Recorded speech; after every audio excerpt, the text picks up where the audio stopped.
Alrighty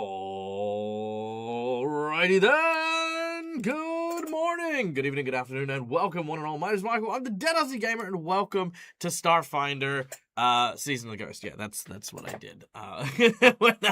When I made today's Ghosts in space. Ghosts in Space. You know what? Actually, all things considered, given that Starfinder is backwards compatible, I mean, it could be Starfinder. You don't know.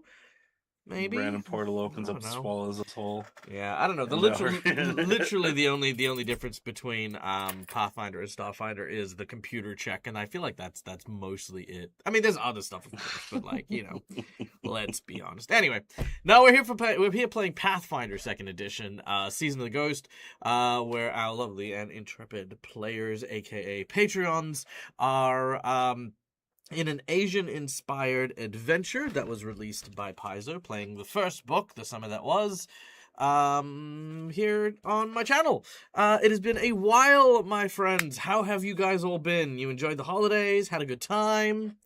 Yeah. Indeed. Yeah. Yeah. I had drinks on New Yay. Year's. They were disgusting. Sweet. Nice. Brilliant. Well, I'm very, very keen and eager to embark on today's session. But before we do so, we have some people to thank. And that is, of course, our lovely and amazing sponsors who support the channel, allow us to keep the lights on and do all this cool, crazy, and wonderful stuff. We have Hero Forge for the wonderful art you can see on screen here. All of the character tokens are made using the Hero Forge stuff. And if you missed out on it, during the month of December, they had the Advent calendar. So there is a ton of new options that are available for folks. In case you've not tried out the cool things that are there, there's even more stuff, and then of course we have Sirenscape for the beautiful sound effects that you'll hear throughout the course of the game. I gave the Sirenscape Nova a go the other day, just to kind of see how it works and stuff. But it's got like a dwindling catalog. It's cool because it's a lot more generic, but there's not much in the beta yet, so it's good, but not good enough for me to broadcast just yet. But if you do want to check that out, Sirenscape Nova is on the horizon, which does actually look like a lot of fun. So go check that out. And then, of course, we have Fantasy Grounds for our VTT of choice, where you can see all the cool stuff in the background, all the dice rolling, and yada, yada, yada. Cool. That's where we're at. Okay. Before we kick off, we of course need to introduce not only myself and our stream, but the players as well, the titular characters whom will be playing the role of the vehicle that will take our audience on this epic quest to its inevitable destination, wherever that happens to be. So I'm going to turn the ball over to my players to introduce themselves and the characters they'll be playing, starting with Neil from Immersion Diversion. Hello. Yes, I play Ritsu. He is a samurai from Minkai. And he injured his leg in a battle, causing him to come to oh my god, it's been a while. Name of the town. Willowshaw? Is this Willowshore. Okay. Yes, it is. Yeah. You can't go forget. No. I'm just curious. I couldn't remember. Yeah, he came here with Taro, his rival and also friend, and yeah, has been living with his grandfather, who he has now learned has actually been gone and dead for the last 10 years. So he's learning how to cope with that, but also kind of in a sad place right now, since he had just broken his grandfather's sword, who possibly has the soul of his grandfather in it, as he's felt his grandfather as he was fighting with him too. So yeah, There you go. All right, next up we have Lucas, aka Mr. Game and Art. Hello. Yes, I play Taro. He is a guy that does things. It's been a long time. No, he's a samurai as well. Yeah, he is a friend / friendly rival of Ritsu's. He's here with his sister Zuzu, who came with him when they traveled to Willowshore. He is sort of your not run of the mill. He is your standard samurai. Like, that's how he was raised. That's how he trains. He commits himself to that, even though he doesn't want to. He knows he has to, as the firstborn. eldest son. Yeah, that's him. He just wants to have fun, but he can't. But that's sort of the two sides warring within him. One wants to just have fun and hang out with his friends, and the other one is bound by duty and all that good stuff. And that's usually the one that wins out. Nice. Love that. And next, I'm of course... hearing that he and Daiji need to get together to help him loosen up a little. Maybe. Maybe. Next up, we have, of course, the wonderful and amazing Keiko, played by the even more amazing Calindria. Hello. Hello. I play Keiko. She is a Tengu who has spent much of her life in the woods, being a doctor of sorts. She's a witch, but plays the doctorly role. And happened upon one previously mentioned Daiji in the woods, and he has also helped her get out of her shell a little bit, which is why I suggested it for Tara over there. And then, I don't know, just kind of ended up eventually getting sucked towards these other guys as well, and now we're all one big happy family. Nice. Love that. And last but not least, we have Jun, played by our friend Marcus, a.k.a. Korshift. Yep. Hello, I'm playing June. He is a half human, half orc, also known as, or not orc, Oni, also known as a hunger seed. He is a very tall but very scrawny boy. I think technically speaking, he is the youngest of the group, but he's also a huge mama's boy, and he loves his friends dearly. Oh, well, there you go. Beautiful. Love that. All right. Then, of course, we unfortunately not joining us today are Zuzu and Daiji, aka Twiff and Arjanasi. They're feeling a little bit under the well. They have been struck ablaze by the plague after the holidays, so we wish them all the best and hope that they have a speedy recovery in a short bout of time. But of course, we will press on. But before we do, we have one last person to thank, and that is our lovely audience members. Guys, thank you so much for being here and being a part of the show, continuing to support the channel, allow us to do all these cool, wacky, fun, and crazy things. So yeah, we're going to be doing that. We have, of course, a number of ways that you can interact with the game while we play.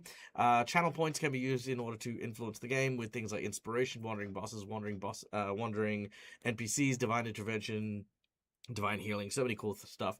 But yeah, all of those stuff is available for you guys to enjoy. But for those of you who wish to help Dag with his Dag survival check, helping me with my being able to basically sustain myself and all of the other things, we have some monetary donations that will go towards this. Ba-bam! There they are. Look at them.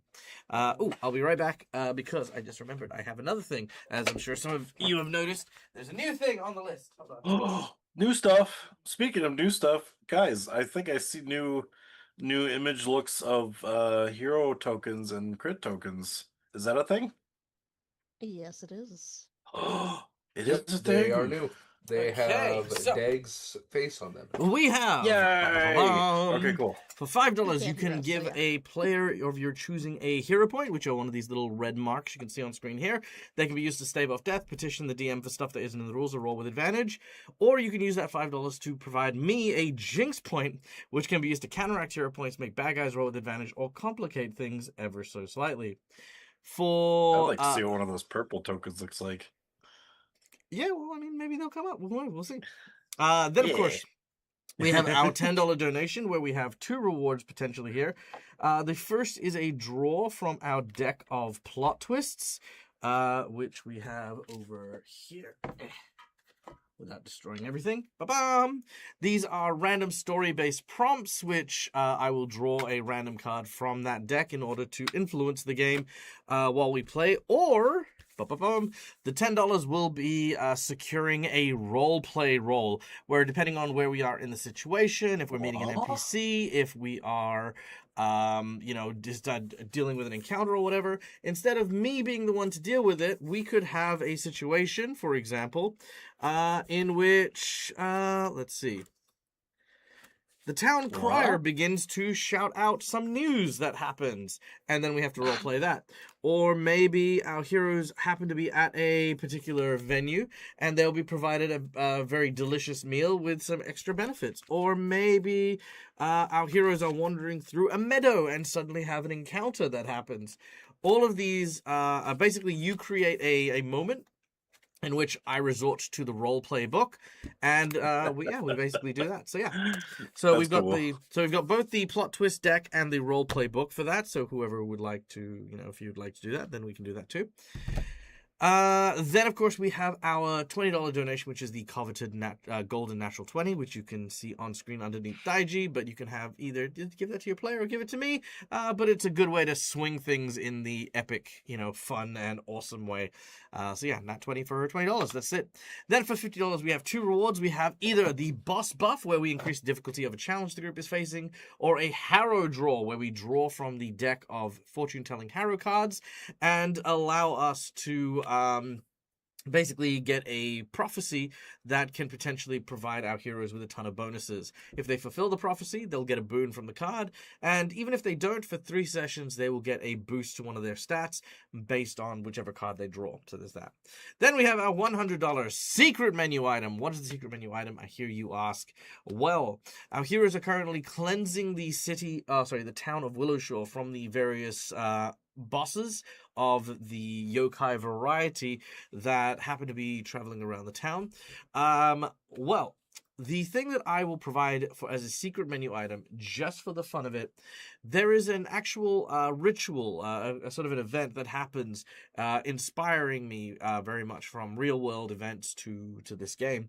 It is called the Parade of 1,000 Demons, and that is what we will conduct if our heroes are unable. Either way, this night, whenever the nighttime starts for our characters, it will also signal the night of 1,000 demons. So our heroes are going to have to go around basically trying to get all the civilians inside, locking their doors, barring their windows, salting the entranceways, doing all these rituals. They have to get everyone on board, or the town is going to be clean swept by a horde of demons.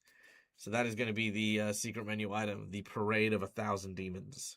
I am so glad you're actually referencing one of my favorite things. You mean demons parading through the town is your favorite thing? That's No, pretty dark, man. The Hyaki Yagyo. Yeah. It's one of my favorite lore things of all time. Nice. Yeah. That's yeah. So we're basically gonna do a version of that. Done. Okay. Well, without any further ado, I believe we are ready to start today's session, the first season of Ghost episode of the year. So let's get into it, shall we? We do have some donations. Oh, we have donations. Yes, we do. Let's see. We have Schooly Eye donating for a plot twist. Random plot twist, plotty twist. Actually, did you want to do a plot twist or do you want to do the roleplay thing? Because I did notice you donated before I announced the roleplay one. Do you want the plot twist or the roleplay? Plot twist or roleplay? Roleplay twist. Roleplay twist. Ka-cha. Fusion. Ha! Well, I think it said for a random plot roll for Taro. Roleplay to Taro. Roleplay to Taro. Okay, done. And then Votaria has given a hero point for Taro, Jun, and a Jinx point for me. Okay, so let's do that real quick. So I got the Jinx point there. There it is. A hero point for Taro. There we go. And a hero point for Jun. Yeah. Okay, there we go. All right, done and done. Okay, so now our heroes are currently in a delicate situation. So we're in the tavern or an inn. Okay. So we're going to use an encounter. Okay. Urban encounter. All right. Tara, can you roll me a d12, please? I certainly can. Thank you. Oh. 2. A 2. Okay. Ooh, very nice. For whom? Yeah, it's just a very nice encounter, that's all. Okay. So in this particular instance, Taro, I'm gonna get you at some point or another to remind me that you need to make a perception check to hear something outside. All right. Okay. That is I will remind you at some point. Yep. Just remind me at some point. It's fine. Okay, that is our plot twist from the roleplay. Okay, so, we're ready. We can start. No. Yes, yeah. Go with you can process that donation. Done. Okay, here we go. Let's go with.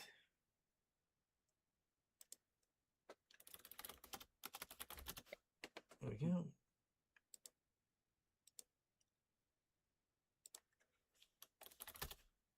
Okay. Get some music going. There we go.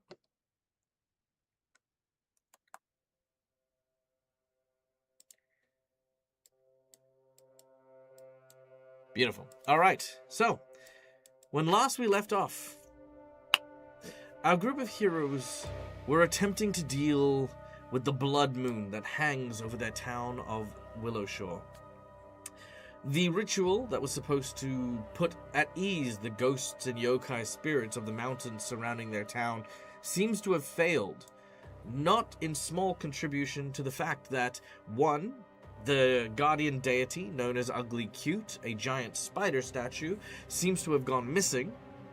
Secondly, the flame that is supposed to protect the shrine has been snuffed out. And thirdly, this is the night or the day that the veil between the realms of the yokai and the real world are the thinnest.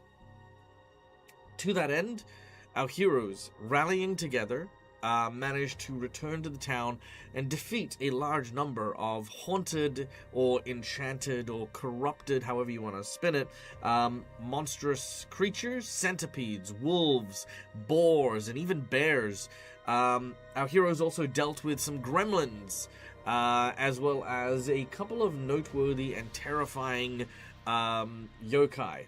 Gurglegut, for example, a drunken cyclops, and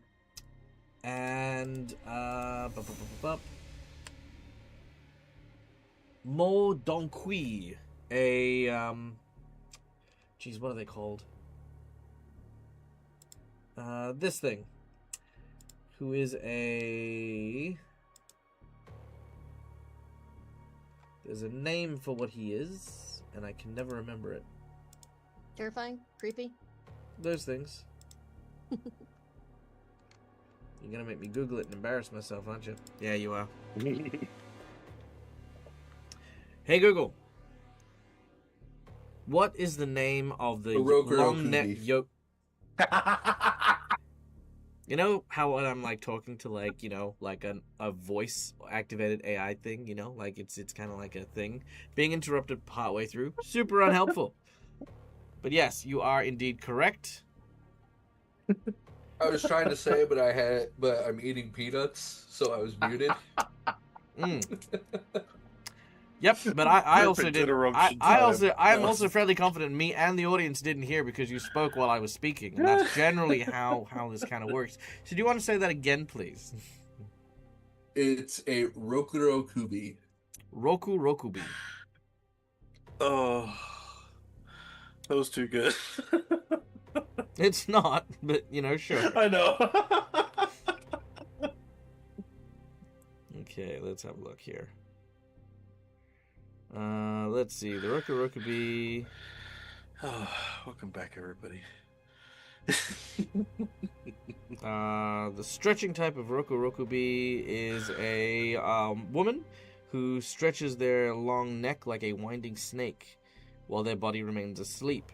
They often lick oil out of lamps and play harmless pranks. So there you go.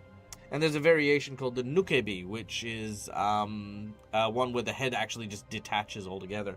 So there you go.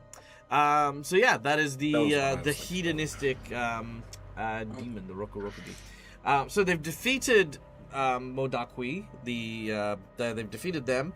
Gurglegut is still at large, but we'll come to that in a moment. But yeah, our heroes are doing well in slowly but surely cleansing their town of the corruptions that have been plaguing them. So, after defeating the hedonistic dancing yokai that are in the Cerulean tea house, Keiko and Taro have managed to liberate the prisoners that were basically townsfolk being sacrificed to this hedonistic meal, being turned into food and stuff. Thankfully, before many of the townsfolk were killed, they've managed to free them.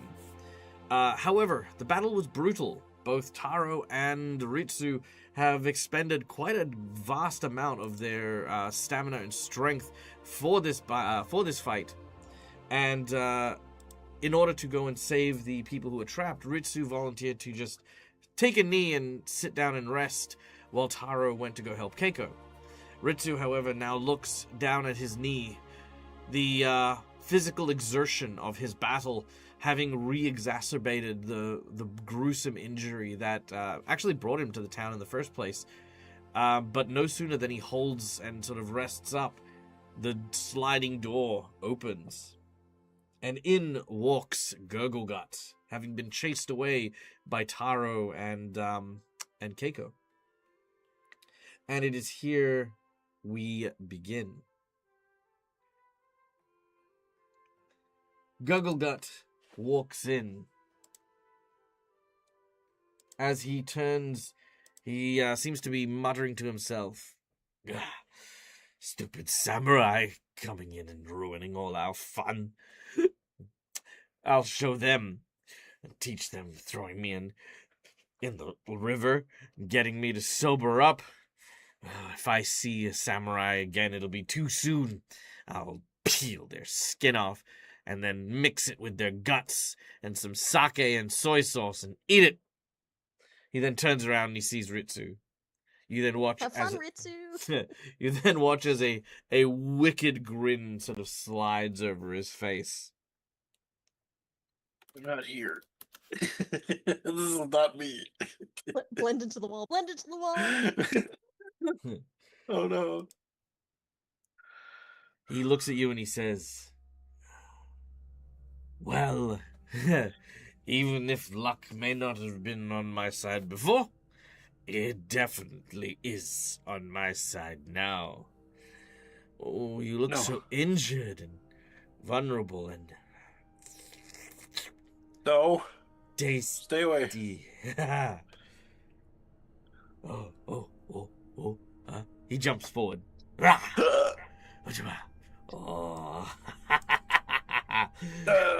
He opens his mouth and he watches it actually distends, like just as it opens.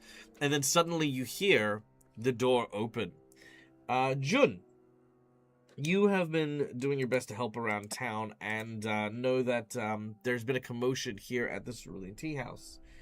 You enter in to see the place completely trashed.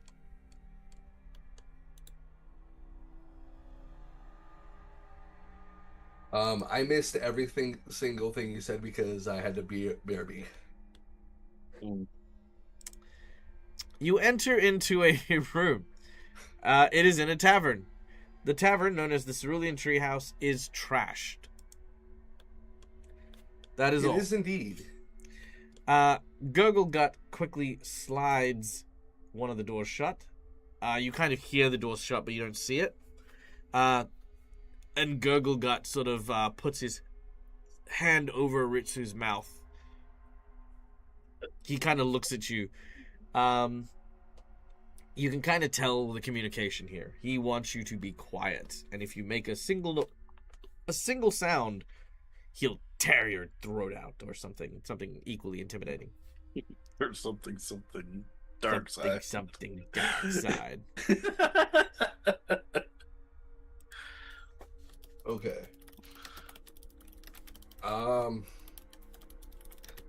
June is going to investigate the mess. trying to see like where his friends could be Sure, and like sure. what the hell happened here. All right. You begin to investigate, searching around and taking a look. It looks like somebody has partied very, very, very, very, very hard. You can see, for the most part, like it doesn't look like people have like broken stuff, like violently. It looks very much like what do you call it? Like people have been reveling, you know. You see broken bottles, you don't see any blood, you know. Yeah. Isn't there a dead frog too? I don't see any blood. Oh yeah, sorry, I do apologize. Do stand corrected. There was a giant dead frog, yes.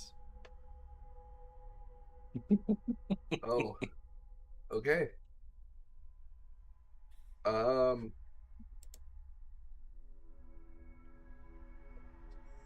Jeez, what happened here? Looks like I missed the party.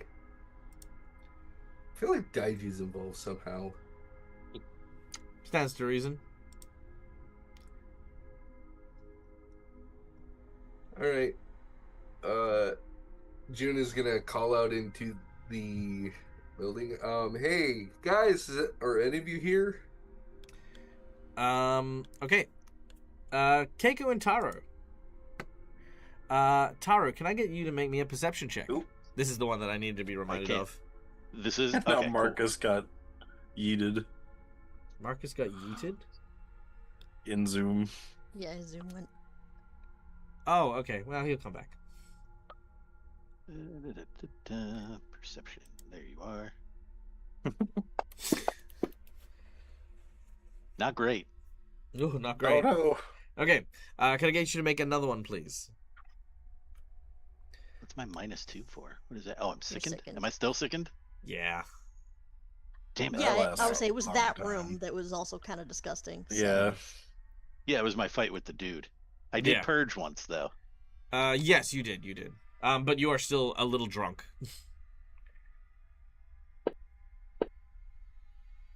Slightly Okay. better.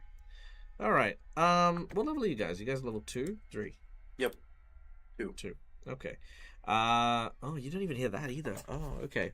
Oh, well, Keiko, can I get you to make me a perception check, please? No pressure. Here we go. There was also a weasel running around, wasn't there? It was the one that bit Taro, but then Yeah, it, the like- regular weasel. It's run off and hidden for the time being.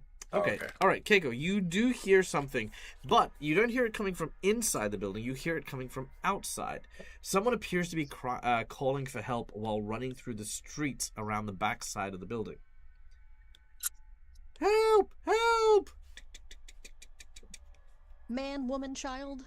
It appears to be a child. All right, crap. Help! So Keiko will tense up as soon as she hears that, and then her gaze will shift right to Taro to see if, assuming that he's reacting as well, and when he's not, because he didn't hear it. You said right? Yes. Correct. He did not hear it. He did not hear. She'll tap him and like point to her ear, basically say listen, trying to say listen closely.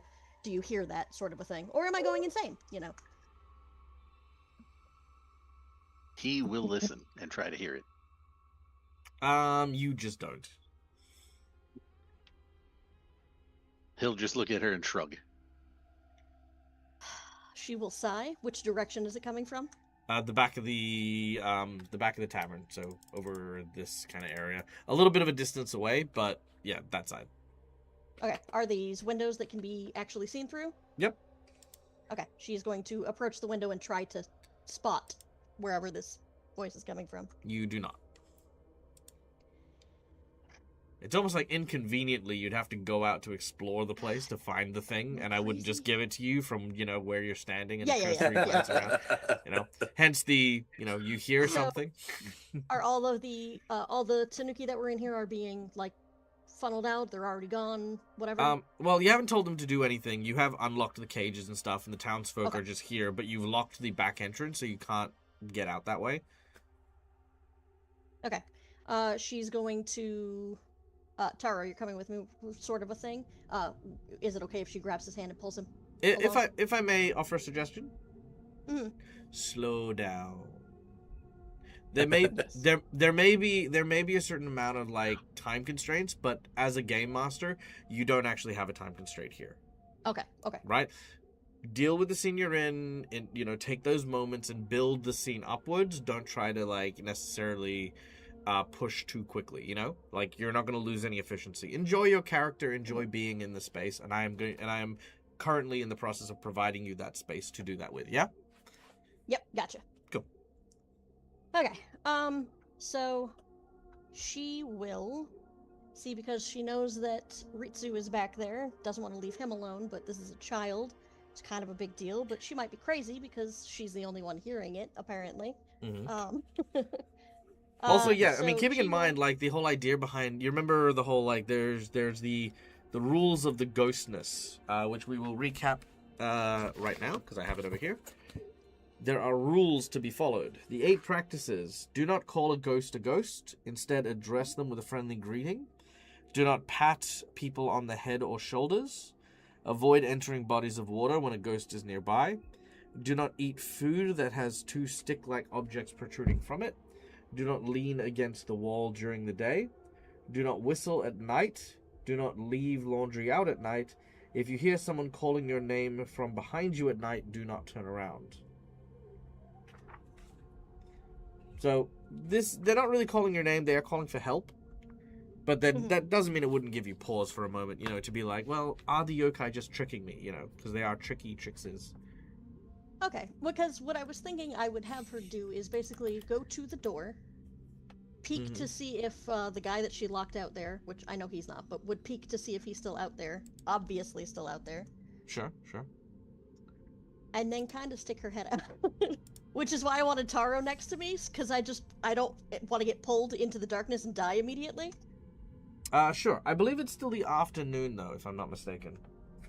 Okay. See, I assumed blood moon meant that it was, like, perpetually night. It is perpetually night, but effectively afternoon. But remember, you lit gotcha. the lantern, if I'm not mistaken, right? Yeah? Yes. Yeah, so the Did blood we? moon Yes. is gone. Okay. It's just the remnants of the creatures and stuff. So, yeah. Yeah, I completely forgot about that. Okay, gonna, you move over to the... she's gonna okay, be, so like, you move overly cautious. Sure. You move over to the door, and let's start by listening to the door.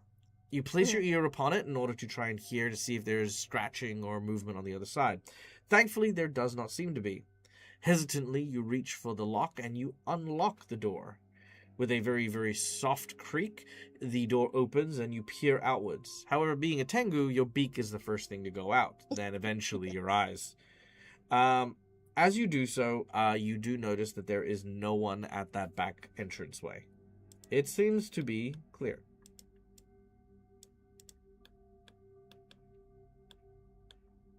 Okay. She will kind of pull back in just for a second. While she's not going to pull the door closed, she's just going to like keep her hand on it but pull herself back. And I think somebody is in trouble, or not. Taro, you're the only person who can hear her. Yep, I was just debating. Because the issue is Taro has left Ritsu alone. And normally he would be totally fine with that because he knows that Ritsu is a capable warrior. However, in his current state, not so much. Thanks to his injury. I would say just for the injury side of things, you know that Ritsu is down, like he's injured, but you don't know the extent of it. Okay, yeah, that's fair, because I was still fighting the guy. Yeah, so basically you know that Ritsu might still be able to fight, he'd just be exhausted and wounded, but you don't realize he can't walk, is what I mean. Okay, so yeah, in that case, Taro will absolutely suggest they go investigate. If somebody needs help, it is his duty to help them. So Mm. he will do that. I mean, you are one of the Keiko town is guards, so... going to- Yeah, exactly. I was like, Keiko would kind of like take a step back, sort of a after you guy with swords. I mean, that's fair. That is fair. And Taro does not mind going first. He will. I don't want to. He'll tentatively step out, keeping his eyes moving around the area, trying to find the source of this voice as he moves further out and starts to look around. Okay. Make another perception check as you step out. Keiko, what? Alright. While he's making that perception check, Keiko, what do you tell the townsfolk to do? She Oh my is God. going to.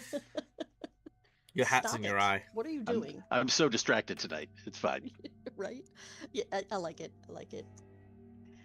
She's going to probably tell them to keep quiet, but wait here until she comes back.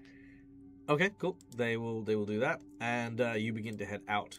Keiko, can I get you to make me a perception check? Yes. Do better than me. No offense, but that's not very hard to do better than you right now. That's fair. Nope, that's good. Okay, Keiko, as Taro begins to make his way towards the sounds of someone crying for help, you manage to look back just in time to look through the window and see Gurgle Gut kind of grabbing onto Ritsu to kind of keep him quiet while they're pressed up against a wall. Keiko is going to make a very surprised, whatever the Tengu version of like a yelp is, and try to like grab Taro. Gurgle Gut will get a perception check on that.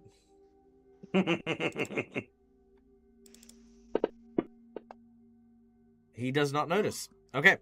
Now, meanwhile, while that happens, Ritsu, you aren't grappled. Mhm. Now, if I do remember correctly, your sword is somewhere over here because you dropped it, or you were using it to prop yourself up or something.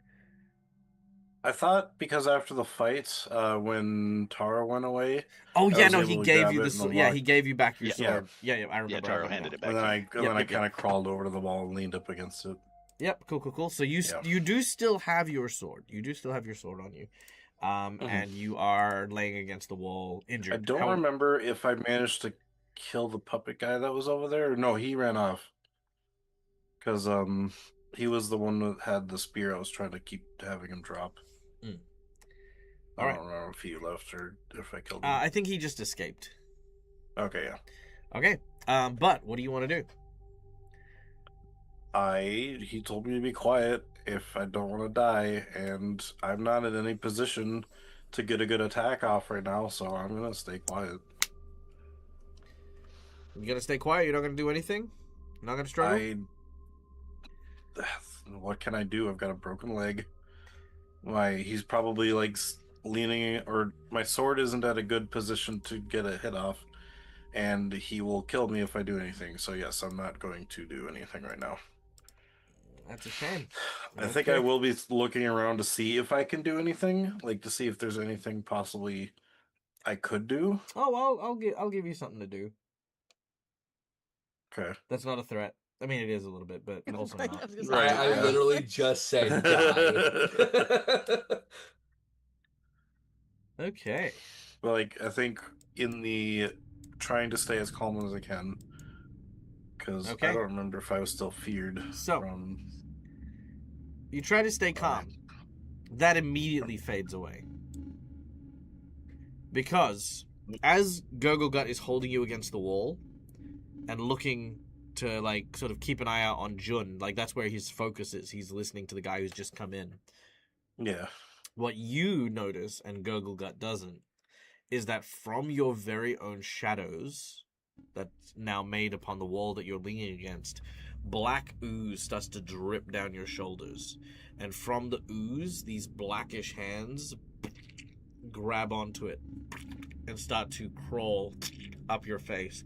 Now, there's no hand. It's almost like the handprint is swelling, like someone trying to penetrate through skin, you know, like kind of bulging against the thin layer of ink that is slowly covering your body. And it starts with your shoulders, but goes down your chest, goes across your hips, is slowly making its way up your neck.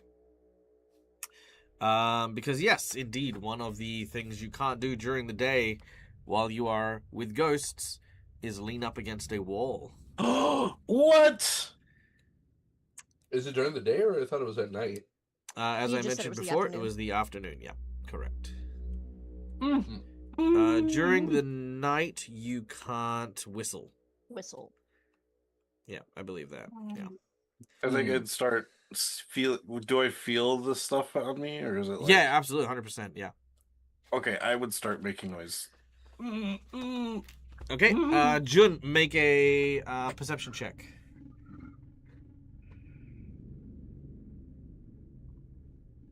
There it is. That's a natural. Aw. You I hear don't nothing. hear shit. You don't hear shit. All right. Gugglegut looks angrily at you, but then I'm looking at him like Mhm. as a help. You look at him and say, "Help!" He just sort of. No, I can't because he's got the thing over him. I just look at him with a like gaze of help me, kind of like I'm nervous about what's happening. All right. Cookie has has redeemed a divine Ooh. intervention, and because it is a divine intervention, Taro, I'm going to give you a perception check as well, and Jun, you get to re-roll your perception check.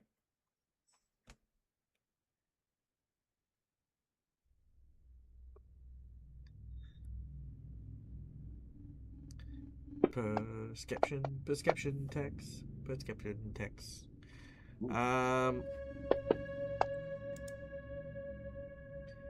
Okay. Jun with a 15, you still don't hear anything, sadly. But Taro, you now also notice Ritsu in trouble. But in addition, you hear the sounds of pots and pans and other kind of like cutlery and cookingware clanging distantly with that small soft cry for help.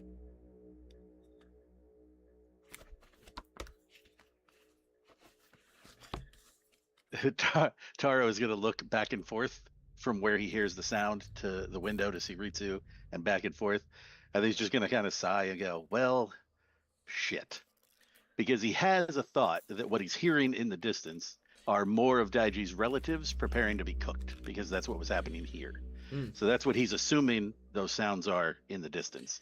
And then his friend / partner is also in danger. I can't split up because he's definitely not going to send Keiko off by herself. That's not happening. I mean, he could, but he's not going to. yeah. That's better. These windows to the room where Ritsu is, how high off the ground are they? I mean, regular window sized. I have no idea what that is. Like 3 feet. You know what I mean? Like. Okay. Well, because I was just wondering if he could literally run and jump Waist through the height. window to get into that room. Oh yeah, you can jump through the window super easy. Yeah. That's Okay. not a problem. Yeah. So, yeah, he knows that there's imminent danger for Ritsu. He doesn't know exactly what's going on in the distance. Mm-hmm. But given what was happening here, he's going to assume that he has some time with whatever that is. So with that in mind, he is going to turn, run, jump through the window into the room where Ritsu and Gurglegut are, and basically charge at Gurglegut. And I don't know if I can make it that far, but that's the plan currently.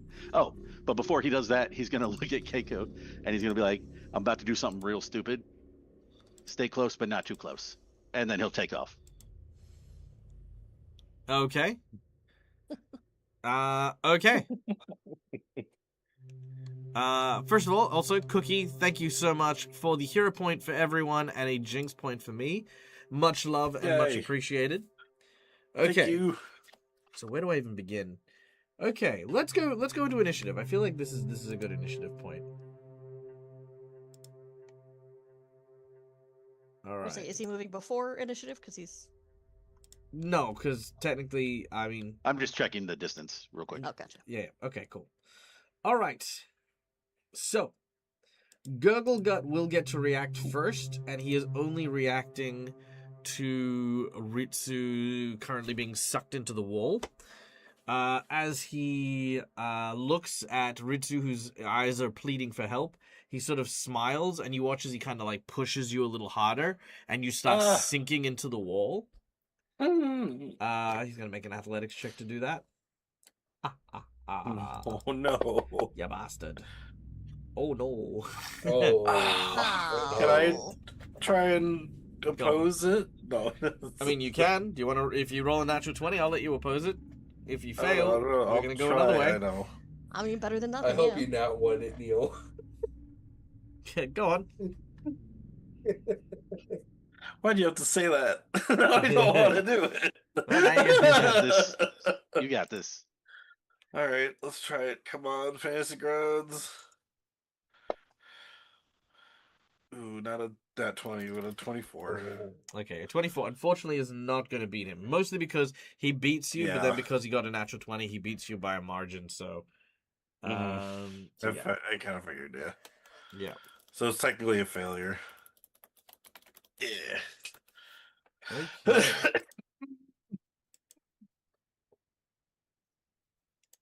All right.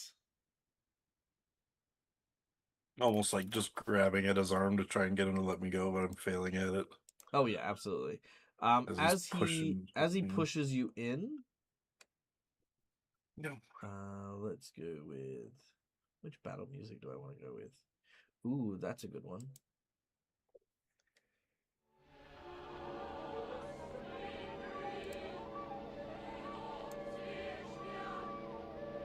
Oh. Perfect. Amazing. Whoa, no. All right. Whoa. So, he pushes you in, and Ritsu disappears into his own shadow. He's not completely submerged, but his hand is still kind of like twitching and gesturing outwards, but it is convulsing like he's having a seizure. As this happens, Keiko, you're the next person to react. I would like to. Oh wait. So he hasn't run through the window yet? No, he's about to. Okay, then can I move to after him? Easy done. Oh. All right, Jun. We also have the I ability to reroll initiative. Do you want to reroll initiative? No, I was just pointing that out. I mean, if you want to, you can. Actually, let me see where I am. You're at the last of initiative. Oh, then yes, I will try to reroll it. Sure, no problem. Let Nick, me your look perception back. reroll? Ooh, That's not 27. bad. You'll be able to go before Gurgle Gut. If there's something you would like to do before he pushes you into the wall, you may do so. It won't change your result, but it does give you an action beforehand. Can I? See, I don't know what would happen. But is it technically Keiko right now, or It's still? you. We'll give you the benefit of the doubt to say that you can do something before you get pushed in.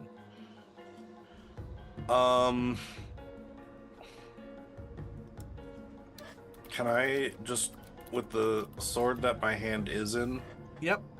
can I try and cut his arm to try and get him to let go? Sure. And I'll Make just it- use it one-handed? Yeah, sure, not a problem. Make your attack, and if you land a critical strike, he will release his grapple. Okay. Well, it says two-handed right now, but I'll have to make a katana one-handed attack for the future. Yeah, sure, that's no problem. It's a 22. 22. I forgot to roll it on him. That's okay. His AC, that will hit. Not a crit, Okay. but it will still hit. So it is, I believe, 1d6 instead of 1d10, or is it 1d8? Actually, I should say the katana. wouldn't I was gonna say, you could probably just... Sorry. check it. I know, I'm sorry. I will go check that right now. Let's have a look. Where's my katana?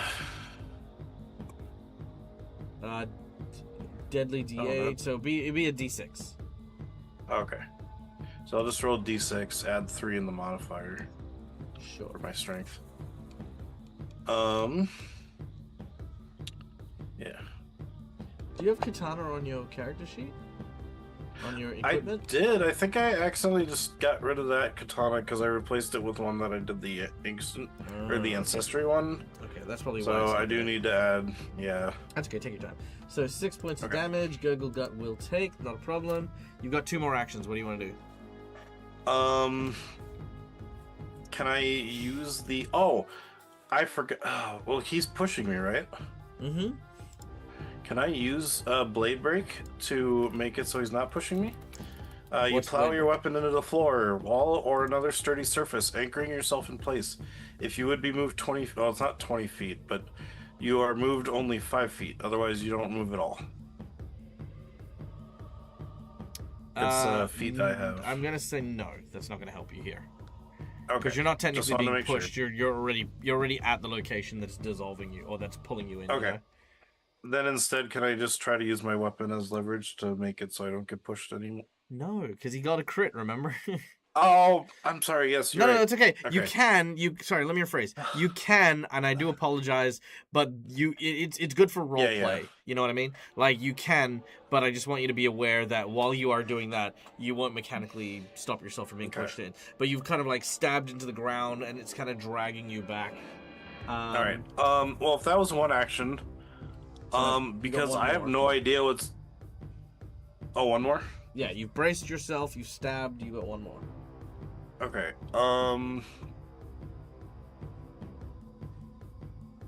I guess can I just try and kick him? Sure. 'Cause Make my- an or unarmed with my strike. non-broken leg. With your non-broken leg. Sure. Okay, unarmed. Sorry. Just. All right. That will be the second. So. Why didn't it? There we go. I need to have the combat sheet open so I can actually drop it on him. That's a 10. That'll probably crit fail. That will crit fail. Dang it. Alright, that's fine. Number 2.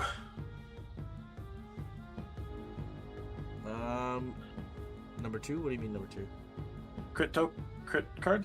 Oh. Crit fail Oh, card? right, yes. Athletics check. No, because it's just an athletic. No, yes, because it wasn't. Oh! No. attack. I've got Okay. I got a thing. Haha. I'm gonna try the crit Oh, fails on God. these because these also have crit fails.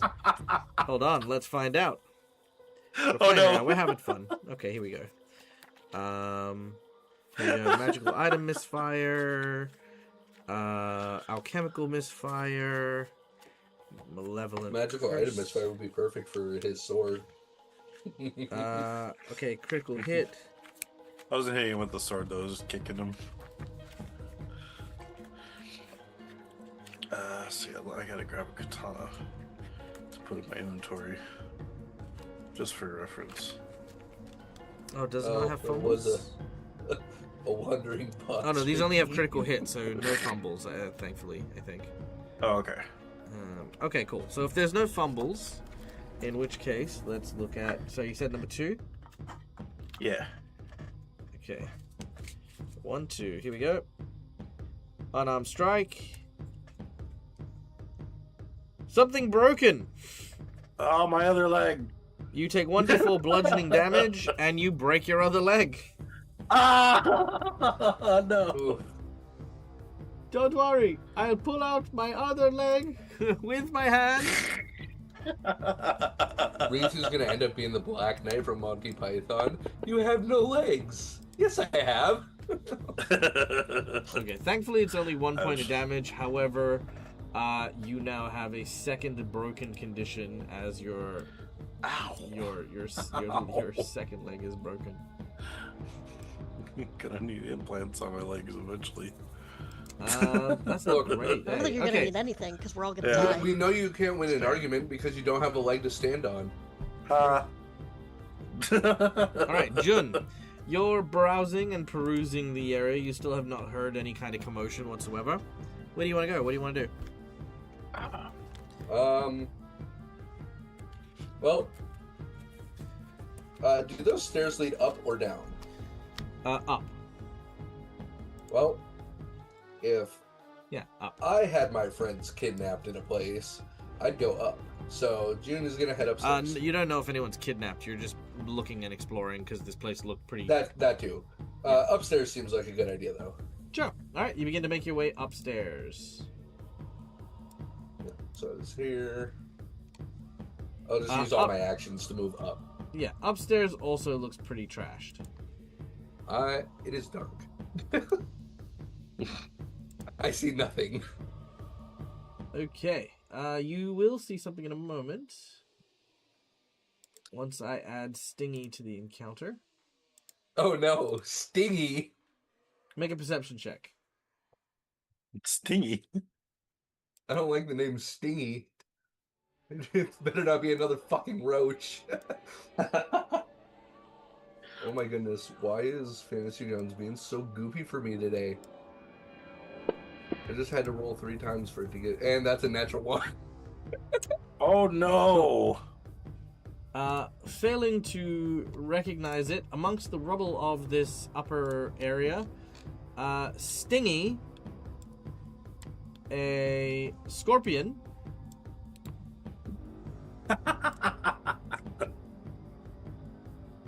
ambushes you.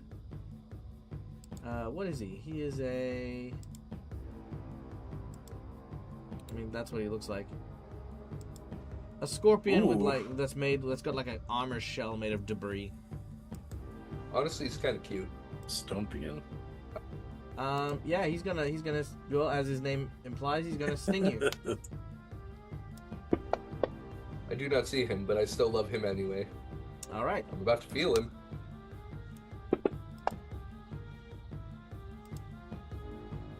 Ouch. Okay, he does 3 points of damage. Ouch, indeed. There you go. Can you see him now? Now I can, yes. Okay, fantastic. Okay, cool. All right. So when he stings you, you get to make a Ow. saving throw against his poison. Oh no. Oh, you're fine. Oh, yeah, okay, I forgot that was Okay. And that is all he does. He just comes up and he goes, "Fuck," and stings you. Ow! All right, What a little jerk. Taro, you may now conduct your break and entering. Sweet. And this dude is in front of the door, right? And these are the paper doors that slide? Yeah, and the door is currently closed. Perfect. So Taro's plan is basically jump through the window, bum rush this guy, slam into him, and take him out through that door. So he's away from Ritsu. So move action, athletics. Yeah, that's fine. We can do it that way. Cool. All right. All right. So am I doing an athletics check, you said? No, I think your character is skilled enough to smash through a window and charge. What's your move Okay. speed? 25. Okay, you'll need a double move to get to him, and Yep. you're going to get a +2 bonus on an athletics check against him. You may select the off guard button, because he will not expect someone to be smashing through the window, and he did not notice you. Sweet. All right, You're sweet. guard, and then athletics. There we go. Please And I roll have well. to feel like Keiko is sighing by this point. Why? She's out of healing at this point. She is. Yeah, she already used it. It's fair. So, I'm gonna use a hero point to re-roll that Ooh. and hopefully not fail. Okay. Here we go. Oh no, I forgot the off guard that time, but it was worse, so it doesn't matter. Okay. Unfortunate. I tried, Ritsu. I tried. It's okay. If this is how I go. This is how I go. Don't worry, I'm coming with you. Cookie. And Steve redeemed a divine intervention. A divine intervention. Go for the reroll.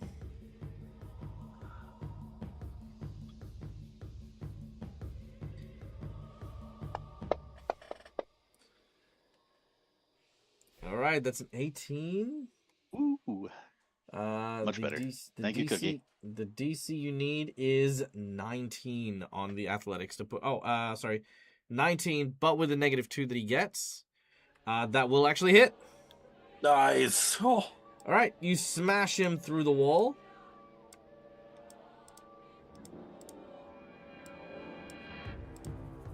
All right, Gogo Guts is sent flying very, very unwantedly out the door here.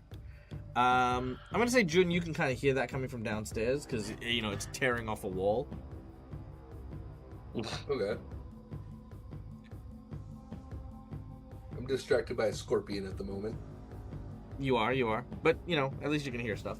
All right, that was all 3 actions from Taro. You can have like a, if you want to be like, get away from my friend, you giant colossal asshole. If you want to have a moment or whatever.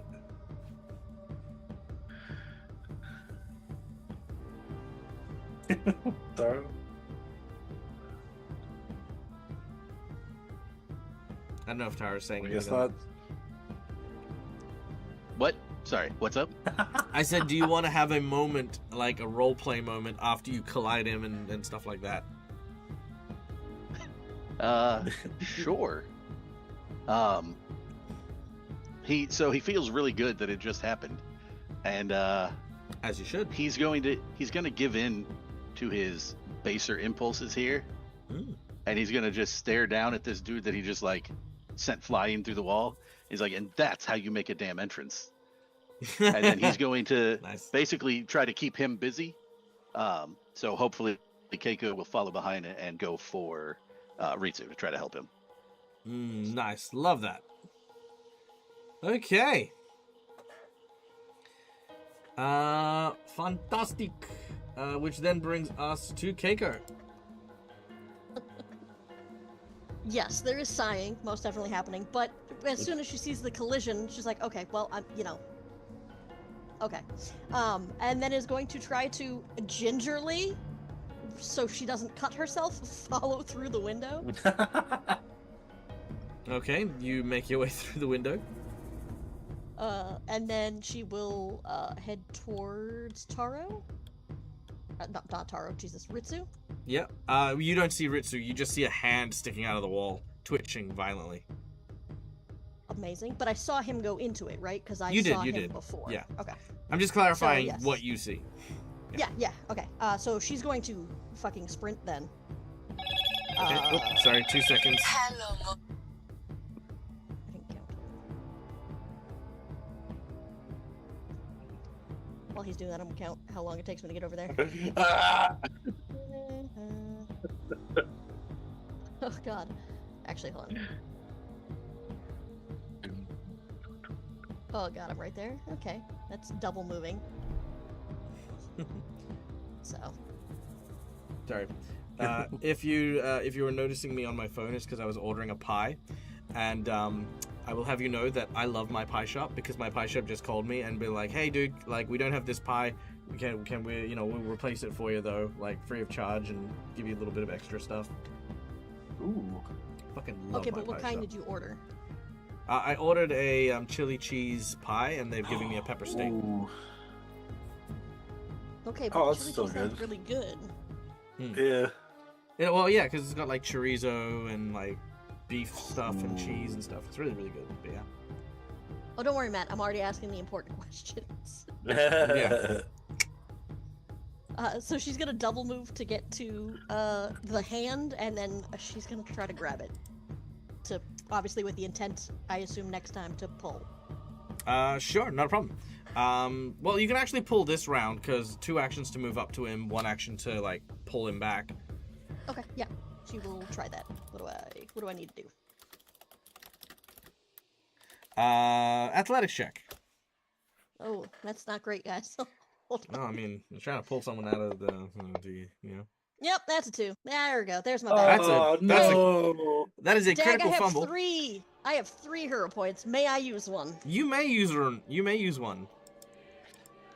I'm tempted to just suck you in as well, but I mean, that would be fair. If I critical fail again, you absolutely. Well, I I'm going mean, to. At That's that point, I'm just dumb. Yeah, that is gonna happen for sure. But Oh, the same roll. Oh my What's up? god! Perfect. Okay. Hey, Ritsu, it looks comfy in there. I'm coming in. All right. So Third Taro, hole. you watch as Keiko disappears into the inky blackness, along Can with she just, as she starts falling, just go, oh shit. yeah, you can absolutely. Oh shit! Why did I grab onto Ritsu? Yeah, actually, the oh shit moment doesn't come from when you get pulled in. It comes from when you grab Ritsu's hand. Ritsu grabs yours, and they pull you in. Because here's the spooky bit. That wasn't Ritsu's hand. Ah! Spooky ghost stories. All right, you both go in.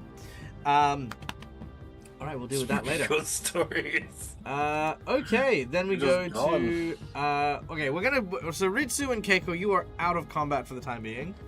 All right. We then go to Means Stingy. I'm not necessarily dead quite yet, but that could also be dead. It's a very Pandora's box situation. Yeah. All right, Stingy is gonna go for some stingy stings. Is gonna miss. Another stingy sting. Oof, gonna miss again. Jeez. Come on, little guy. You can do it. Yeah, he can. Oh no. All right, that's 10 points of damage. Yeah, he can. And you're fine. You're still fine. Okay, that was Stingy's go. Gurgle Gut. You kind of pushed him out of the way. He says, You pushed me into the river. Did you push him into the river? I feel like you pushed him into the river. It was Alright. Daiji, actually, I think. I thought he fell because he was drunk. I thought someone Didn't pushed him. Daiji go up and offer him more drink, and then he pushed him in? Might have been Daiji. That's what it was. Yeah, it might have been Daiji. Okay. You Yeah. were with the guy that pushed me into the river. Tell me where he is, or I'm gonna gurgle your guts. That sounds wrong. Sorry, points- I had to take a minute to die laughing at Gurgle Your Guts. That was fantastic. That sounds so wrong. It really does, but on this stream, it sounds so right. Mm. That's where he okay. got the name from. Dad, I do have a question, real quick. Yes.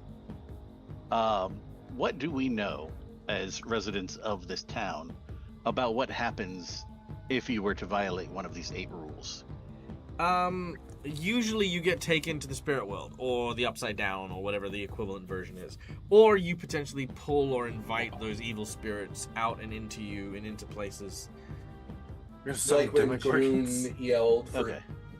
yelled ghosts, and the bear showed up and beat his ass. Yeah. They were trying to So- lure out. So I would know that, or Taro would know then that they got sucked into this space, whatever it is. You don't know much about it. That's more of an occult religion type thing. Like, it's just the rumors that you know. Okay, but since nothing came out, he can assume that they went into that space, right? Yes, we Yeah. That would be the assumption. The only way to get in is to lean on the wall yourself. Oh, is the inky puddle on the wall gone already?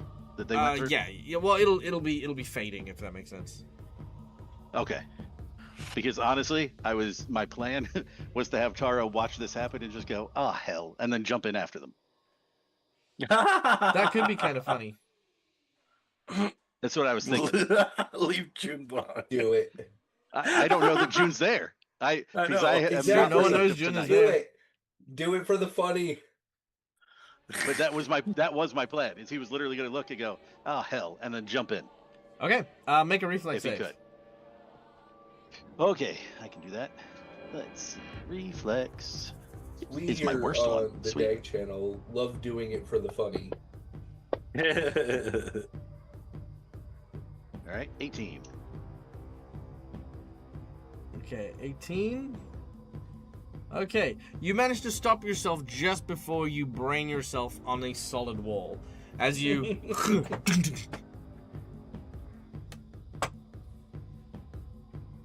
Sweet, even better. Would I be technically leaning against said wall now? you can Stop choose to myself. if you'd like. Yes, I will do that. Okay. You lean against the wall. and again, the hands start to pull and grab at you. Gurglegut is confused. So very confused. It would be weird if he wasn't. Yeah, Mostly because it was that's his. fair. Mostly because it was his turn. That's why he's confused. Oh shit! That's my bad. I just co-opted his turn. My bad. You did a little bit, but you know what? If you're gonna commit suicide, he's not gonna stop you. Taro is trying to save his friends. That's what he's trying to do. That's fair. That's fair. All right, Jun, you're up next. June, after getting stabbed, goes, "Ow, damn you!" and just kicks Stingy. All right, make your unarmed strike against Stingy. So I don't have a fist attack, but I do have my horns, which is an unarmed strike. Should I just use that? For your unarmed strike? Yeah. Sure, I don't mind. Because it is an unarmed strike either way. Sure, I don't mind. Aw. You miss. He dodges to the left. Hey, he dodges to the right. I don't think I can hit with a -4. Do it for the funnies. Fuck it, we do it for the funnies. That's a critical miss. And a critical miss. Alright, give me a number between 1 to 5. Four. June dies to his rock. What's that? Scorpion. 4. Sorry. 3, 4. Okay. Well, that doesn't make sense, because that one says you broke your tooth.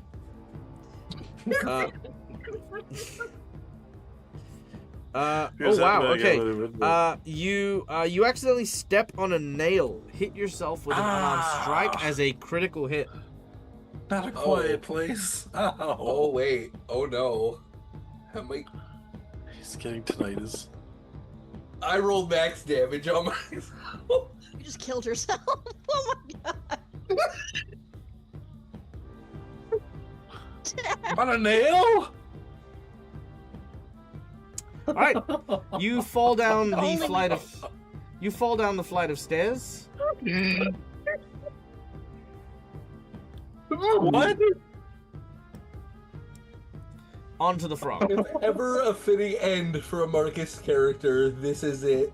Yep, you tried to step on a scorpion, stepped on a nail, died, fell down some stairs, and broke your neck. That is Oh. brilliant. Well, I feel like everyone is out of combat at this point in time. Yup. So we're gonna stop the battle music. Okay. Dag, on behalf of the table, I would just like to apologize for this session There's tonight. there's nothing to apologize for, but I am gonna This ask. is a fucking comedy of.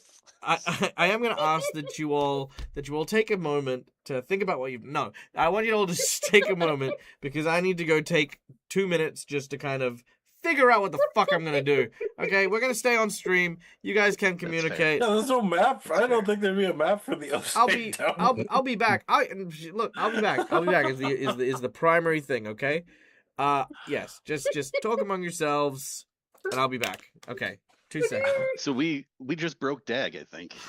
We this. did. This is the He second literally time had to this walk happened. away. I This was so forgot. bad. I forgot what happened the first time. I think it was another game where I'd made him break. I forgot what it was though. But yes, this is. Oh my god. There's a can't cooldown, believe- Steve, but I don't remember how long it is. I Yeah. cannot believe. Oh, it was I the rolled max crossover. damage on myself. Never mind. It was also Marcus it was you with the crossover. You were trying to do with Aelith's curse. He walked away from the table to figure out what to Oh, yeah, do. because he had to figure out how he was gonna deal Yeah. with it. Because guess what? I was already on wounded 3, so I'm just straight up dead. You already had wounded 3? Yeah, remember I took her curse. Yeah. No, yeah, that's right. I forgot that you. Oh. I took like all the curse of like the pain, and Dag said that it wasn't gonna be for You did two technically die to full Scorpion. long rests. Although you I tried wasn't hit him allowed with- to heal from my wounded conditions Oh my gosh. because that gave Aelith. Why did I say for the funny? I'm sorry. Oh my god! don't be. I Don't know, be. but It is complete. Here's I, the thing everybody should I know about only me said by it now. because you said it before. When it comes to my characters, I am always in it for the funny. I will Yeah. always do the funny. Oh If there's ever a fitting end to a character who should not be on an adventure like June, my god! How are this we is gonna it. explain this to Ire and Twiff later? Uh, Jude died to a nail. the fact that I rolled max damage, though, is what's Oh. killing me. Because I never roll max damage. Oh my gosh. Oh, I did forget that you had the 3 wounds because of the curse. Oh my gosh.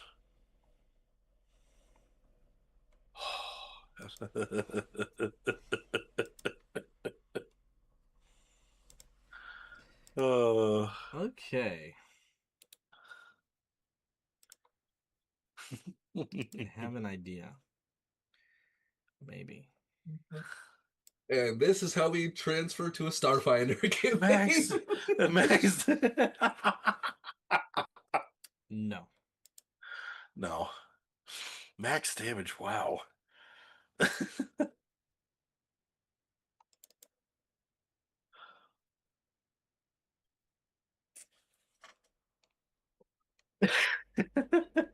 Just trying to measure it.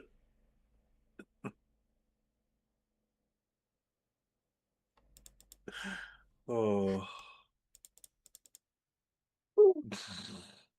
This is... Oh, what's going? Oh my gosh.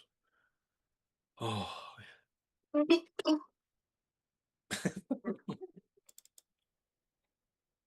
Okay. I apologize, Dag. That's fine. Don't apologize. This is all good. I am great at what I do. And And this is why we love you. And challenges like this are where I shine. Because I'll be making every fucking thing up as I go and figure out how not to murder you.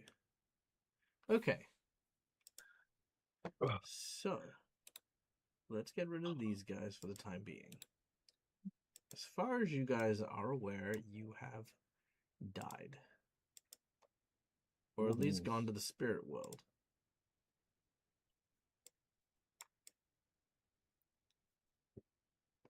Perfect. There's that. And we do have a wandering boss from Matt, who has also I thrown didn't things see that. into the mix. Yes. Matt Oh no. Oh yeah, yeah. So we Oh have no. this. Okay. Alright. We're going to fully restore you. And for the time being, Neil, your conditions, the broken condition stuff, are non-applicable. Okay. Okay. Ugh. Alright. Let's see if I can find some good music for this.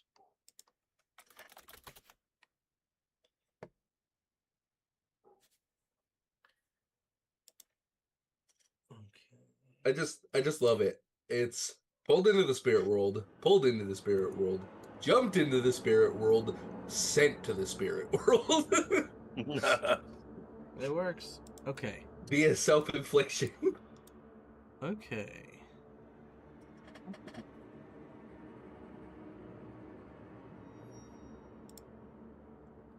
Pardon me while I do some other little micro adjustments.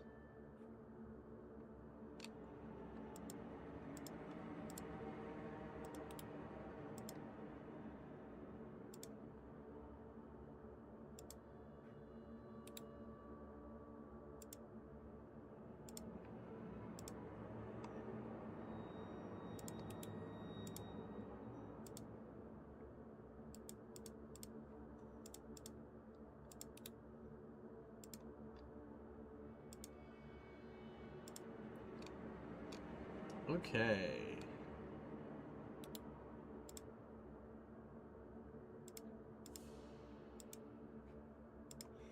Okay. Whoa. So,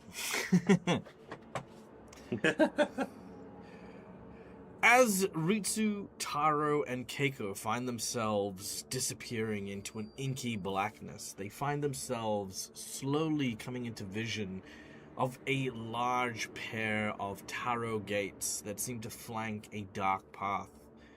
Trees seem to surround this path, littered with droplets of blood that seems to almost juice themselves from the leaves above them, creating the small pitter-patter of a springtime rain having just passed through the area.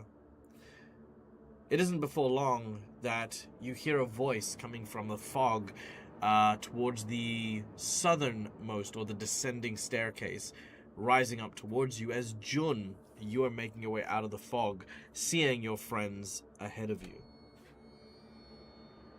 Oh, I finally found you guys. Where are we? I don't know. One moment I was being pulled into the wall, the next I was here. Oh, Now, you do notice that your legs are no longer broken, and you guys no longer feel any pain or any adverse effect from your injuries. Does Ritsu look a little bit different because of a certain bear spirit with him? No. Okay. I wasn't sure if it was like a combined like No, you soul look or you something. look like you. Okay. Oh, well, I was checking out, what was it? The tea house? The Cerulean Tea House. Cerulean Tea House. Yeah. I was checking out the upstairs in the Cerulean tea house. Little scorpion popped out at me. I tried to stomp on it and I missed. There was a nail. Ow. I fell down the stairs and then everything went black. That doesn't sound like a good way to go. No, that nail really hurt. We all pass away. Sound, but it's really okay. You might try, and you might try, but we all end up the remains of the day. Taro, how did you end up here? I followed you guys in so I could try to help get you guys back out. Well, where were you guys? I was running all over town helping people trying to find you. The Cerulean Tea House. Downstairs. What? Yeah, we were Yep. downstairs fighting a long-necked guy and some puppets, and then Gurgle Gut came and What? I thought Daiji pushed him off a bridge. he came back. You think a river is gonna stop someone like that? Jeez, he's more reliable than my father. Christ. Okay, so are we all just dead then? I don't think so. I don't think I died. That's I kind of like look at my legs and I kind of smack them a little bit. Your legs are fine. It's weird, yeah. Like my legs were broken like a second ago though. Do we understand what that was pulling him in? Like, generally? Generally bad spirits. Okay. Ritsu, who did you piss off? I don't think anybody. I guess I forgot about the rules and I leaned on the wall. But Gurgle Gut kept me held there. And so while he was looking away, he just kind of that's when I started getting pulled in. And then he pushed me in further. Oh. To make it go faster. Okay.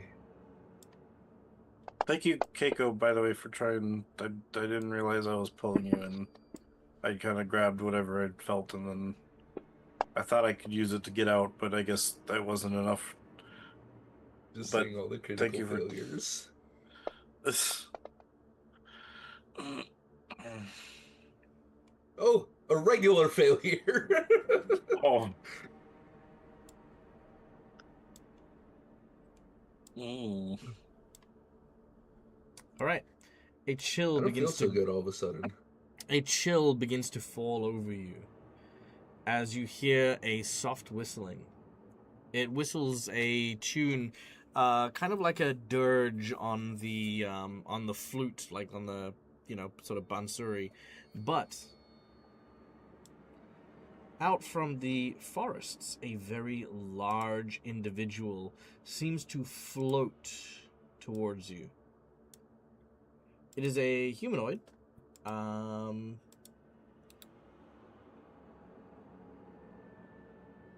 That seems to be it seems to be an emaciated humanoid with bone wings, draped attire, a kind of a worn rice hat, and what looks to be a large glaive or naginata made of bone as well.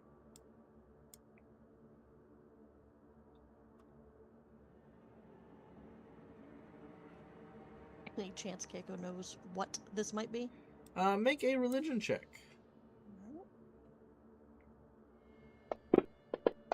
Just Keiko or Come anyone? on, me. Anyone can make it if they'd like to. I have some training in religion. I'll try. 21. Hold on, this might not succeed. Let me No, guess. I have 11. Yeah. Okay. Yeah. These will not succeed. You do not know what this thing is. It's definitely terrifying though. As it steps forward, it says in a cold tone, "Your time is come. The way to ascension, the wheel must turn. 4 have come, and 4 must pass. Up the mountain, or else." Girls, what? Or else be lost in the forest. I think we should listen to the big scary man and start going up the mountain. What exactly is up the mountain? You see what looks to be a large glowing tree. You're fairly sure it is death. Yeah, no, we need the exit, not that. We need to find our way back home. There is We're no not way dead. home. Well, The there was a way end for us. has come.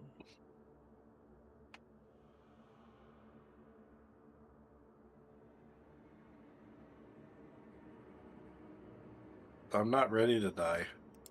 We still need to save our home. No. To be fair, nobody is ever ready to die.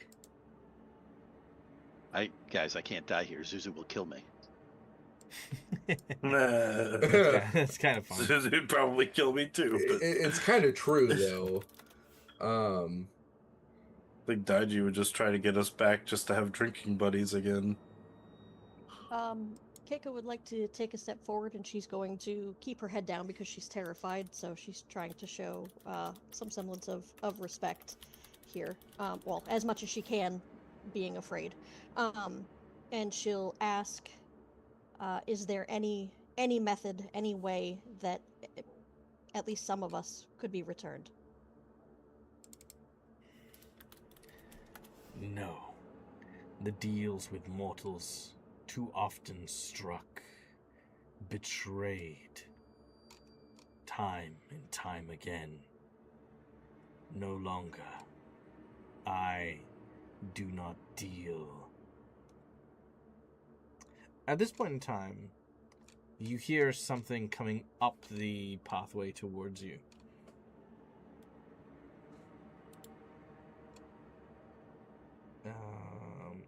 Okay, 1 second. Music switches.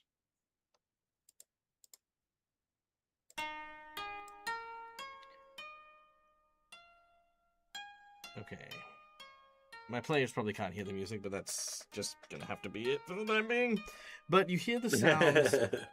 You hear the sounds of a biwa being played, and almost drunken singing, as a what looks to be a man, pretty much the exact same thing. A large, sort of Shinigami man seems to make its way up the pathway. He turns and he says, Now, you cannot allow the mortals to change you and permit your sense of duty to fall to the wayside. We are not here to judge, only to allow their passage to be peaceful. The first Shinigami growls. He says, No. Every time they cheat, they lie, they swindle. This time of year, when the veil is thinnest, is when their tricks are the most dangerous. Tricks, Mix. There is a rule, is there not, that allows them a chance to return? The first Shinigami snarls. Now, I see that only one of you have actually truly come here, belong here. So, a deal can indeed be struck. A life for a life, to balance the wheel, is the way that the Shinigami operate. We cannot turn the wheel if the numbers do not balance. You see, several spirits have been released, taking your place in the mortal world. 3 spirits in particular. If you swear to retrieve these spirits, we can potentially help you return back for 24 hours. Either then, the spirits are returned back to the realm of the dead, or you are.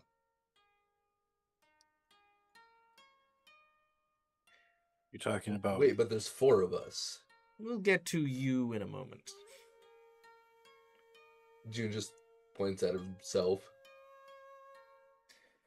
How do we capture these spirits, or do we just need to defeat them? How does that work? You just need to defeat them.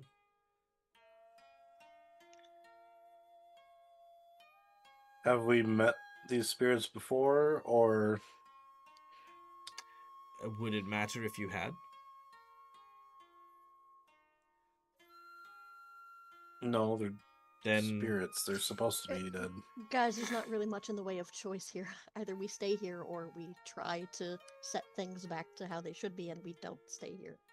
Oh no, I'm totally in for this plan. I just need to know. Will we recognize these spirits? Will we know them when we see them? That's what I was talking about. they will recognize you. And they will be, obviously, deceased. They may decide to hide their true nature in some way, shape, or form. Because for the first 24 hours, their true nature will be worn on the surface. By that he means to say, however they died, they will appear dead. Oh. So they won't appear rotten, like they won't appear like zombies, but if this guy was shot in the head, you'll find a bullet hole in his forehead. You know what I mean? Like, yeah.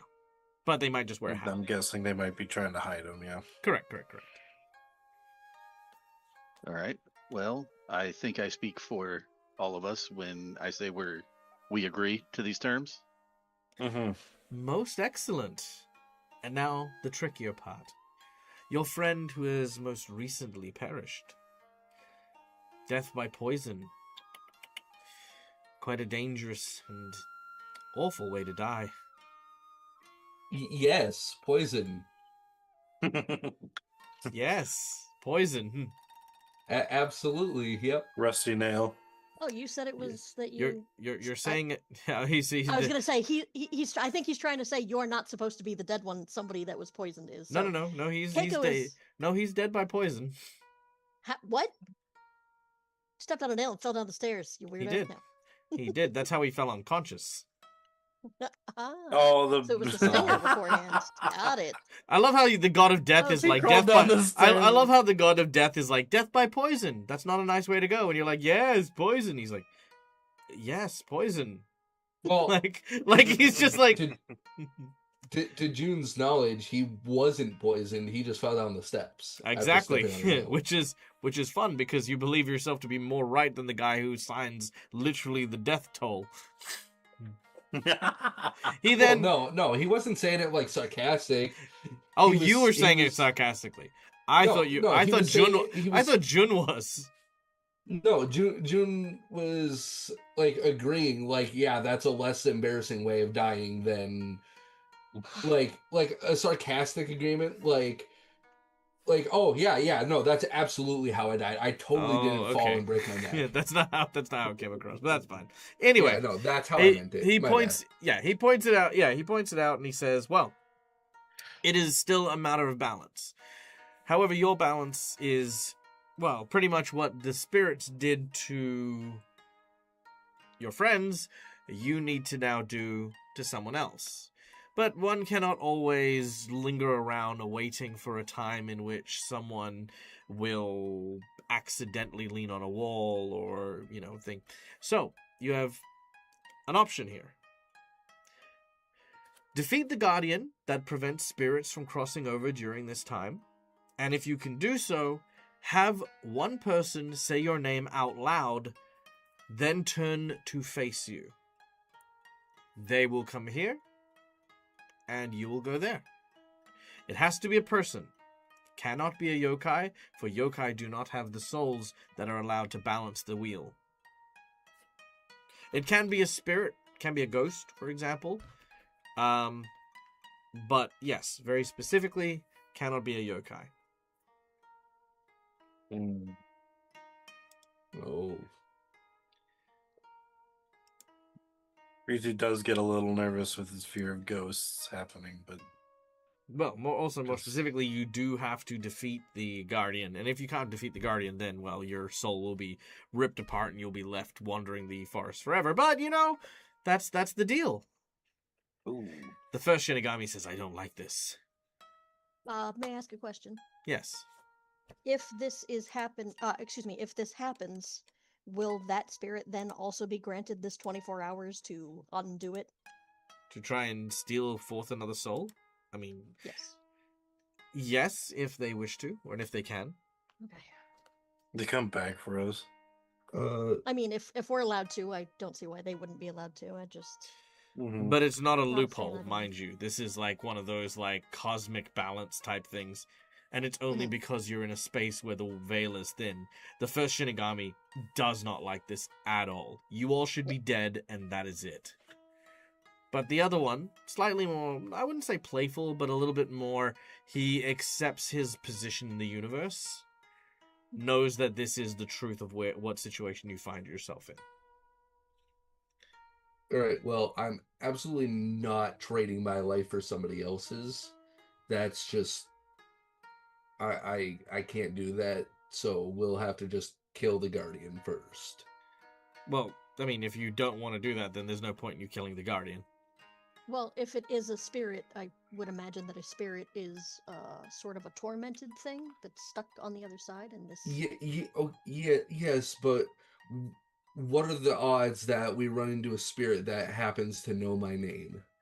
I mean, it's better than 0 if you want to just stay here and not even have that option. June, if you're living here this whole time, like your family ancestry, were they living here too, or? My mother moved many years ago. She only came back when I was tiny, so I don't know. I feel conflicted because I don't want to get my hopes up.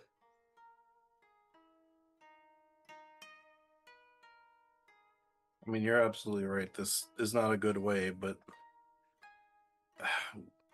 for me and Taro, if I think it's what I'm thinking Taro is thinking also, we need to protect the town as well. Well, it's easier for you guys to go back.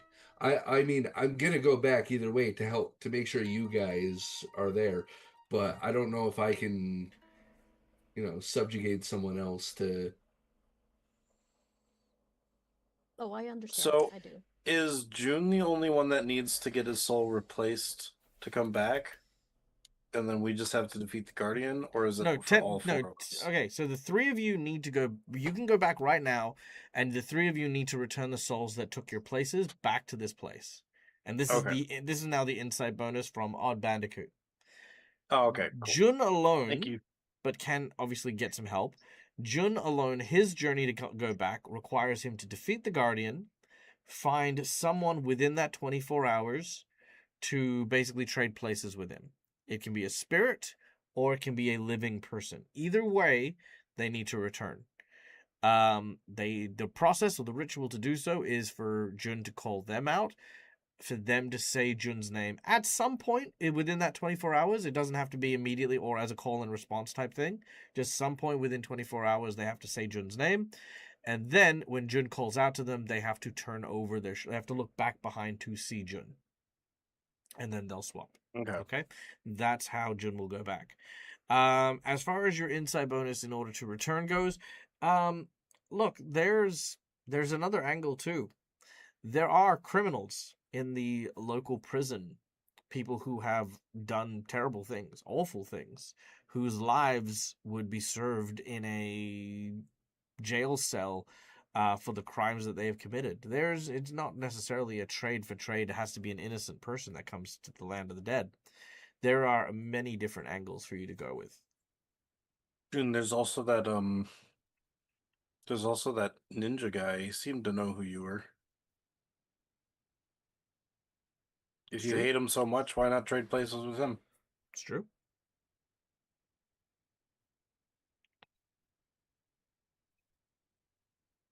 I mean, it's worth a shot, but we don't even know where he is. Well, I mean, my you can. best guess is he's gonna be at least sticking around town if he's here for you. I mean, you got 24 hours to figure it out, so if you want to try, we can. I mean, it's better than nothing. Worst case scenario, you have to come back here, right? Worst case scenario, I'm permanently dead, yeah. Well, actually, worst case yeah. scenario, you won't be able to pass to the land of the living or You the land just of the dead. wander- You're lost in True, the that's- forest. Yeah, you're lost in Okay, the yeah, forest I here. forgot about that part, yeah. I didn't forget, that was my slip up. Oops.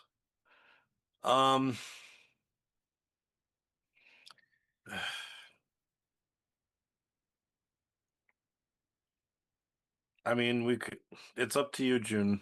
And you guys think this is hard? I had to figure all this shit out from scratch, like in 2 minutes.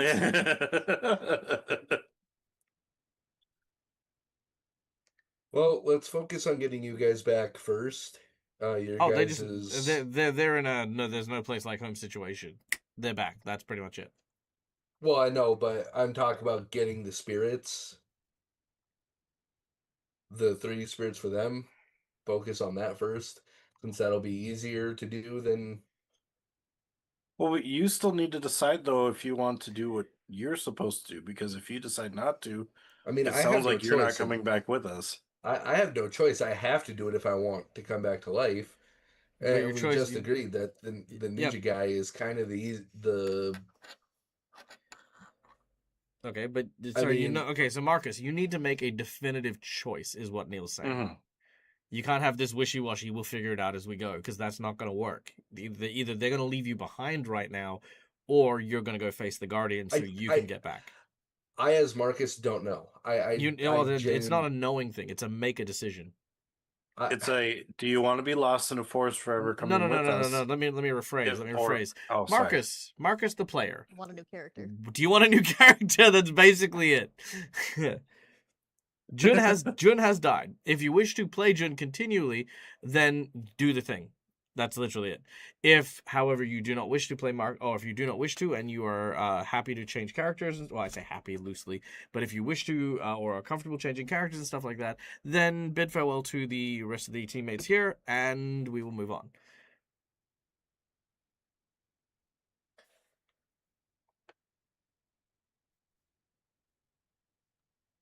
There's no wrong answer. Like, I know, I'm just stuck because It is a hard decision, yeah. It's a tough. Yeah, I mean, characters are, like we love our characters. We want to see them obviously tell the stories we want to tell, and we there's a lot of stuff that we've spent because we're still early days. There's a lot of stuff that we built to for the stories and stuff. It's just whether or not you wanna continue that. Now, keeping in mind, there's never going to be a perfect story. You're never going to be able to write Jun in a way at game one and have him be that way forever. This decision here is one of those like kind of life choices for Jun as a character, to value their life or to say that this is the end of the journey, is equal parts about learning about that character. It's not about maintaining who they are. It's about existing in that moment and saying what's the important part of your character at this point in time. You Yeah, can I know ask that a you would have question? to someone would have to come back here to replace you. If that is what I have to take playing the character into consideration for this choice, and no matter what, June would not be able to do the best of his ability, knowing that someone else had to be stuck here for Let, him to keep living. let me ask something real quick Hmm. to try to help here. Is there a punishment outside of he comes back to the land of the dead and that's it if he doesn't complete this? Is there anything additional? No. He'll like I said, if he as soon as he defeats the Guardian will not no longer be able to guide him to the land of the dead. So that means to say if he comes back and he hasn't swapped out, he'll be stuck in the forest and just be wandering as a lost spirit. Okay. Because I was wondering if he would still go back because, I mean, his mother is still missing, right? Mother is still missing. Yep. And I imagine he wants to, like you said before, help his friends. Now, whether Hmm. he does that knowing that he's not going to swap someone else's life for his, if he's not going to get, if it's not going to make it any worse for him, I don't see why he couldn't take that option, even in his character. Well, I mean, maybe perhaps. I mean, that's a good insight, and I do think that that's a good way of thinking. We're not gonna have time to obviously do the fight tonight, but let Yep. me break this down into like a good like D&D roleplay PSA.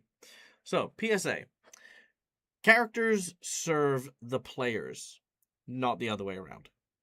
It's quite frank. That's it. If you end up thinking about what my character would do despite what you actually as a player want, then that's the wrong way around.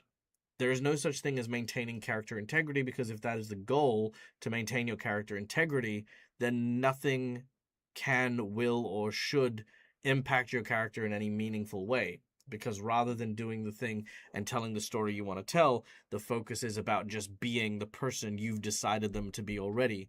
Jun, you've decided, for example, cannot live with the idea of someone else taking their place here. But if we look at your edicts and anathemas, let me ask you this. If the only way to save your mother was to go back right now, would you sacrifice someone to save your mother? Or would you let your mother die? Let's say guarantee if you don't go back, she'll die.